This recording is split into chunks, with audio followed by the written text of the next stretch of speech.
Valve just lost, and the stakes are fairly high, so they wanted to stop a UK attempt to bring them to court over anti-competitive practices.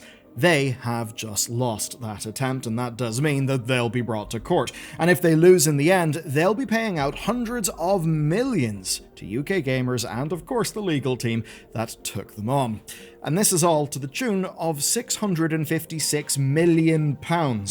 But that would be just pennies compared to what the real cost would be. Because if Valve are found to be maintaining an anti-competitive market, then they would have to change everything. And this is coming as Valve faces mounting pressure globally, all with a very keen eye on the store and the platform that defines PC gaming. There is a lot to get into today, and yeah, the stakes really are that big. Here's how it all happened. 2024's Steam You Owe Us campaign was started by consumer advocate Vicky Shotbolt, who, I need to tell you, is a real human and not a character owned by Games Workshop. Kind of shocking.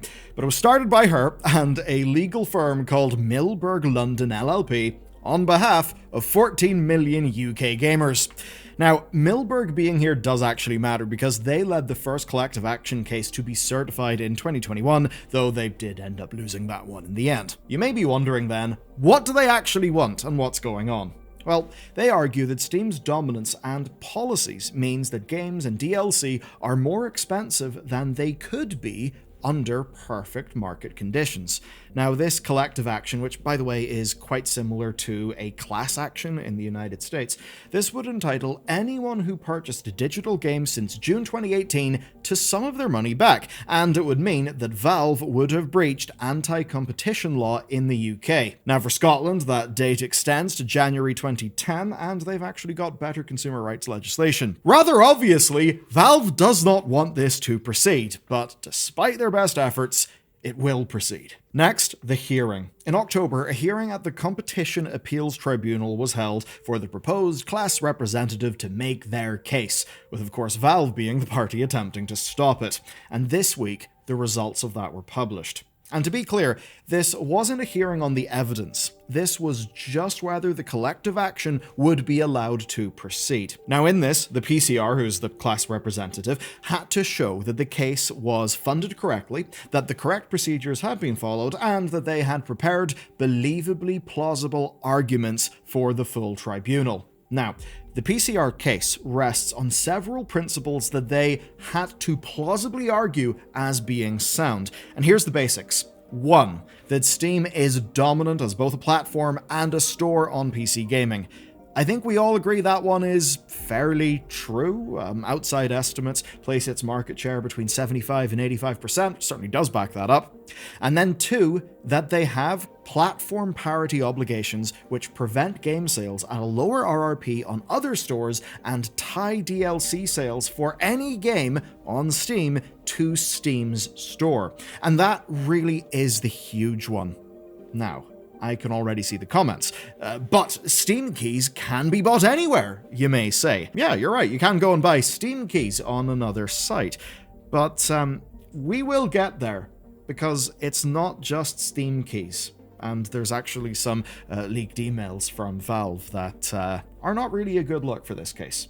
Anyway, ultimately, the PCR argues that this means that other stores can't offer better deals, meaning that customers lose out. So as an example, let's just say there is a game that is on Steam. It is also available on another store. There is a discount available on that store, and the discounted game that you'd be buying would be from that store and would not be a Steam key.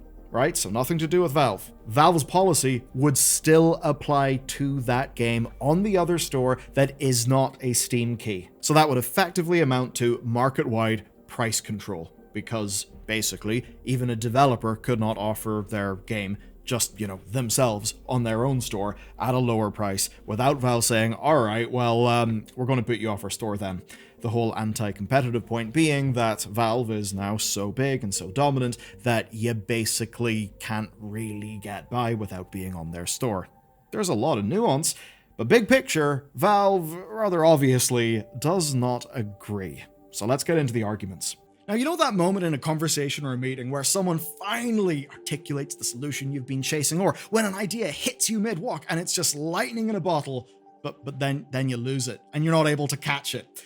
Well, that's where today's sponsor, the Plod NotePin S, comes in. It's brilliant. It's their latest product, and what it is an AI note taker that I can pin to my shirt, clip to a pocket, wear as a necklace, or strap onto my wrist. And as an example, back when we podcasted, I always had this problem of thinking we'd hit gold, but then just forgetting and not being able to find it. The NotePin S has an amazing feature called the highlight button.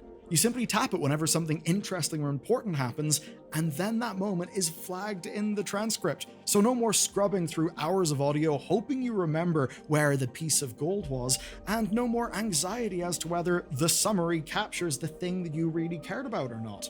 And with the NotePin S, that principle works everywhere, be it meetings, personal brainstorms, random conversations. Just one tap, it's marked, and you can actually relax and stay present. And that's because Plod lets you avoid what is frankly one of the scourges of modernity, multitasking. You see, you can just trust it. After you're recording, the Plod app generates transcripts with speaker labels, summaries, to-do lists, even mind maps. And you can use their Ask Plod feature to search across all of your recordings. So I could say, what did Jared say about the lore timeline? Or what was the big new video idea he had in our meeting 3 weeks ago? And I can just get the answers, but importantly, get them with real references. And it all syncs to their desktop app so you can manage everything from your laptop. And most important of all, it is private. It meets all of these standards. And it comes with a 30-day free return. So what you should do is check out the Plod NotePin S using the link in the video description. Obviously, in an ideal world for Valve, this would just be dismissed and that would be that. Now, obviously, that hasn't happened. Now, Valve tried to stymie the case on several grounds, which I'll now go through. First, there's no adequate methodology for calculating Valve's effective revenue share, so there's no way to prove that excessive pricing has harmed anyone. Second, there is no, quote, adequate empirical method for determining whether the PPOs relate to any abuse of Valve's market position, so there's no way to calculate that harm either. And then third, the class includes, quote, a high proportion of minors, and there's no methodology for those users to identify themselves, which would mean that the case wouldn't reflect UK gamers adequately. Now remember, this is not Valve really pushing back on the actual root of the issue. This is Valve trying to say, you shouldn't bother doing any of this, it's a waste of time. However, each one of those three arguments was rebuked. On excessive pricing, the PCR is relying on the EU case law requiring the 30% commission to be both, quote, excessive and unfair. To prove excessive, they plan to show that the cost of running Steam versus the revenue that Valve makes from it is basically just extremely high margin. Now, we have seen leaked data from other lawsuits showing that in 2021, Steam spent about $435 million in staff while making $2 billion from the commission alone. So 70% margin, that might be considered excessive in context, especially as Steam's profits are estimated to be about $4 billion in 2025. As for hitting the unfair threshold, the PCR's lawyer has a model that he claims will compare Steam's commission against other platforms to determine the impact of the 30% cut on prices. Valve, of course, challenged that model. They don't see how it can work, and in particular, they think that Steam keys would muddy the waters here because Valve doesn't get commission on off-platform sold keys. Now, initially, the PCR had not considered this, but the final accounting was updated to include it. Valve did go further, though. They argued that calculating harm done to individual consumers would be nearly impossible as well, because you can't know redeemed versus distributed keys. I mean, as an example, think of every Humble Bundle key that you, have, but, just was never redeemed. The Tribunal disagreed with Valve, though. Now, calculating harm from the individual up wouldn't really align with prior case law. Instead, the way this would work is it would be considered in aggregate as part of a, quote, broad axe principle of showing harm to the impacted class. They didn't buy the Steam key argument either, where, based on data that Valve themselves provided, the impact of Steam keys in circulation is actually, quote, limited, seemingly compared to just regular sales in Steam. So, with that being that, once again, they sided with the PCR. Second then, the platform parity obligations, and to be clear guys, this is the really important bit, okay? So, Steam's rules state that keys off-platform should not be priced lower than the average for Steam products. But here's the thing. Valve staff are accused of historically telling developers that this applied to any version of their product, not just Steam keys. Now, Valve's argument wasn't about whether these platform parity obligations existed or not.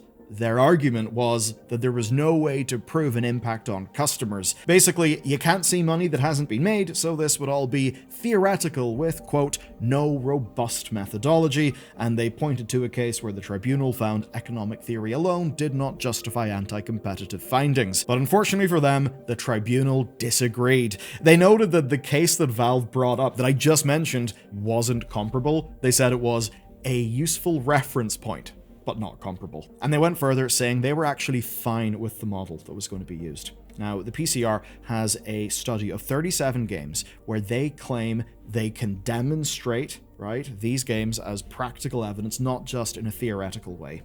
Now, these tests, especially with access to Valve's data, could provide, quote, empirical evidence during the full tribunal, and that is when Valve can try to rebut it. Now, the thing there is the accusations to Steam employees, or to Valve employees, that's via the Wolfire case, and of course the discovery part of that case did mean that we have got actual emails. We have actual emails of Valve people saying that it doesn't just apply to Steam keys. Now, in my opinion, if that only applied to Steam keys, I would be really more than fine with that policy. Because at the end of the day, even though it's not super expensive, Valve is still providing that service. They would still be serving the data, etc., for, say, a game that you buy a key of in another store and then redeem on Steam. That's totally fair enough. I have no issue with that. The issue, though, is whenever that price matching stuff applies to a version of your game that is not a Steam key. Maybe that could be a DRM-free version of your game sold on another site. That is the sort of thing that Valve's policy would apply to. And in a case like that, where it does appear to be backed up by actual emails handed over by Valve, well, yeah, that, I think, obviously would impact the consumer. If a developer wanted to just sell a DRM-free version of their own game at a bit of a discount to pass the savings on to a customer, they literally wouldn't be allowed to. The same would actually go with, as an example, the Epic Store or any other storefront, where even if it isn't a Steam key, you'd still need to do price parity, which ultimately puts a lot of power in Valve, and basically whether Valve decides to be benevolent or not in their enforcement of that policy. So, yeah, it's a fairly strong argument. Again, if it was only Steam keys, I think it would be totally fine, but the evidence does suggest it's not only Steam keys. But there is a little bit more with this, because then Valve had that argument about the children. And basically their argument was about wording for who could benefit from any potential payout. Basically, that kids with no debit or credit card would be unable to prove that they had been harmed unless their parents took action, meaning that the case could not accurately reflect Valve's user base. That argument didn't go far, funnily enough. The tribunal pointed out that Valve's choice of reference case didn't quite apply here, and they noted that this could be easily resolved in the final payouts. It didn't even need to go that far. A minor wording change cleared up the issue before the judgment could even be issued. But they did recommend an additional lawyer be added to the PCR's advisory panel, specifically to ensure that the rights of the kids would be upheld. So, here you've seen all the arguments that Valve put forth and how they've basically all been shot down, meaning that the actual anti-competitive stuff will actually be seen out in court in this tribunal. Okay, so Valve experienced a loss here, but what's next? Well, with all that stuff in mind, and with both parties agreeing that the case would be opt-out for impacted gamers in the UK, the tribunal did decide to approve and move forward. Now, there's no date for the full tribunal, and look, realistically, that'll likely roll on for a few years with appeals and such, right? Legal things, they do not happen quick. This isn't the Consumer Tribunal saying that Valve broke the rules. They aren't even necessarily on the class action side. They're even clear that it'll be a hard case for them to win. But right now, they're not even considering the merits of the evidence, because that's not the point of this stage of the process. This stage of the process is, do we go forward? And they obviously think we should go forward. They think that the class action team made perfectly sound arguments based on the available data, meaning there's a case for Valve to answer in court.